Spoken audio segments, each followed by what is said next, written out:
నేను మీ doctor Jayanthi, gynaecologist, JS hospitals, Vanasthalipuram, Hyderabad. So చాలా మంది ప్రెగ్నెంట్ లేడీస్, ప్రెగ్నెన్సీ ప్లాన్ చేస్తున్న లేడీస్ ఎప్పుడెప్పుడు ప్రెగ్నెన్సీ కన్ఫర్మ్ అవుతుందా అని చాలా ఎక్సైటెడ్‌గా ఉంటారు. సో మనం ఈ వీడియోలో ప్రెగ్నెన్సీ టెస్ట్ ఎలా చేసుకోవాలి, ఎప్పుడు చేసుకోవాలో తెలుసుకుందాం. ప్రతి మహిళకి ఓవ్యులేషన్ అయినప్పుడు అంటే అండం విడుదలవుతుంది. ఆ అండం విడుదలైనప్పుడు స్పెర్మ్‌తో కలయిక జరిగినప్పుడు ఒక ఎంబ్రియో ఫార్మ్ అయితుంది. ఈ ఎంబ్రియో అనేది మనకి ఓవ్యులేషన్ అయినాక 3-6 డేస్ లోపల మనకి యూట్రైన్ లైనింగ్‌కి అటాచ్ అయ్యి ఒక ట్రోఫోబ్లాస్టిక్ టిష్యూ తయారవుతుంది. ఈ ట్రోఫోబ్లాస్టిక్ టిష్యూనే మనకి ఫ్యూచర్ ప్లసెంటా అంటే మాయ తయారవుతుంది. ఈ ట్రోఫోబ్లాస్టిక్ టిష్యూ నుంచే మనకి ప్రెగ్నెన్సీ స్పెసిఫిక్ హార్మోన్ అంటే బీటా హెచ్‌సీజీ అనేది రిలీజ్ అవ్వడం జరుగుతుంది. ఈ బీటా హెచ్‌సీజీ హార్మోన్స్ లెవెల్స్‌ని బట్టి మనకి ప్రెగ్నెన్సీ ఉందా లేదా తెలుసుకోవచ్చు.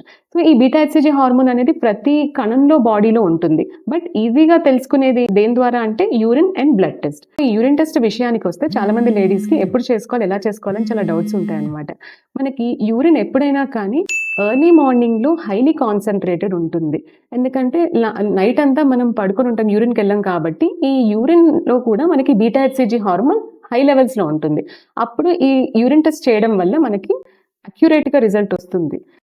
ఈ యూరిన్ టెస్ట్ అనేది చాలా మంది ఇంట్లో ఈజీగా చేసుకోవచ్చు. ఈ కిట్‌లో ఏంటంటే మనకి యూరిన్ ఒక 2 చుక్కలు వేస్తే మనకి 2 లైన్స్ వస్తే గనక అది పాజిటివ్ టెస్ట్‌గా, సింగిల్ లైన్ వస్తే గనక అది నెగెటివ్ టెస్ట్‌గా పరిగణిస్తాము. సో కొంతమందిలో ఏంటంటే ఈ 2 లైన్స్‌లో కూడా 2 డార్క్ పింక్ లైన్స్ కాకుండా ఒకటి డార్క్ పింక్, ఒకటి లైట్ రావడం జరుగుతుంది. దీన్ని వీక్లీ పాజిటివ్ అంటే బీటా హెచ్‌సీజీ లెవెల్స్ ఇంకా మనకి ప్రెగ్నెన్సీ 100% కన్ఫర్మేషన్ తెలియాలా లేదా అన్నంత లెవెల్‌లో ఉండకపోవచ్చు. సో దీనికి కంగారు పడి చాలామంది ప్రెగ్నెన్సీ అనేది ఉందో లేదో, బావుందో లేదో అని టెన్షన్ పడుతుంటారు. అలా టెన్షన్ పడకుండా ఇంకొక 5 డేస్ కానీ 1 వీక్ ఆగి మళ్ళీ యూరిన్ టెస్ట్ మళ్ళీ రిపీట్ చేయడం వల్ల మనకి కన్ఫర్మేషన్ తెలుస్తుంది. సో మనం పీరియడ్ మిస్ అయిన అంటే 28 డేస్ సైకిల్ రెగ్యులర్ సైకిల్ వచ్చే ప్రతి అమ్మాయి తన పీరియడ్ మిస్ అయిన 1 ఆర్ 2 డేస్ వరకు చేసుకోవచ్చనమాట.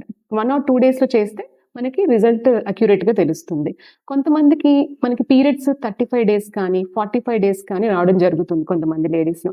ఇలాంటి వాళ్ళు వాళ్ళ డేట్ ఎప్పుడైతే ఎక్స్‌ట్రా డేస్ వాళ్ళకి రావడం జరుగుతుందో అంటే 10 డేస్ కానీ, 15 డేస్ కానీ ఆగి ఈ యూరిన్ టెస్ట్ ఇలాగే సేమ్ పద్ధతిగా చేయడం వల్ల వాళ్ళకి అక్యురేట్‌గా తెలియడం జరుగుతుంది. అండ్ ఈ యూరిన్ టెస్ట్ మనకి 100% కన్ఫర్మేషన్ కాదు కాబట్టి మనం కొంతమందిలో ఫాల్స్ పాజిటివ్ అంటాం. అంటే ప్రెగ్నెన్సీ లేని వాళ్ళకి కూడా ప్రెగ్నెన్సీ టెస్ట్ ఒక్కొక్కసారి ప్రెగ్నెన్సీ కిట్‌లో 2 గీతలు రావడం జరుగుతుంటుంది. సో దాన్ని 100% తెలుసుకోవాలి అనంటే మళ్ళీ సీరం బీటా హెచ్‌సీజీ అంటే ఇందాక చెప్పుకున్నట్టు బ్లడ్ టెస్ట్ ద్వారా గూడా కన్ఫర్మేషన్ చేసుకోవచ్చు. ఈ బ్లడ్ టెస్ట్ అనేది మనకి ప్రెగ్నెన్సీ ఉందా లేదా అని చెప్పడంతో పాటు ప్రెగ్నెన్సీ ఎన్ని వీక్స్ అని కూడా మనకి తెలుస్తుందనమాట. సో ఈ సీరం బీటా హెచ్‌సీజీ అనేది ఒక క్వాంటిటేటివ్ టెస్ట్. ఈ సీరం బీటా హెచ్‌సీజీ మనకి గైనకాలజిస్ట్ దగ్గర ల్యాబ్‌లోనే జరుగుతుంది. అండ్ ఇది కన్ఫర్మేషన్ చేసుకున్న తర్వాత మనకి స్కానింగ్ చేయడం వల్ల ఎర్లీగా స్కానింగ్ చేయడం వల్ల ఒక బేబీ హెల్తీగా ఉందా లేదా అని తెలుసుకోవడం మాత్రం అల్ట్రాసౌండ్‌లో మాత్రమే తెలుస్తుంది. సో ఫ్రెండ్స్ ఈ వీడియోలో ప్రెగ్నెన్సీ టెస్ట్ ఎప్పుడు ఎలా చేసుకోవాలో తెలుసుకున్నారు కదా! ఇంకా మీకేమైనా డౌట్స్ ఉంటే కామెంట్ సెక్షన్‌లో డౌట్స్ పోస్ట్ చేయండి. నేను as soon as possible response ఇస్తాను. Thank you.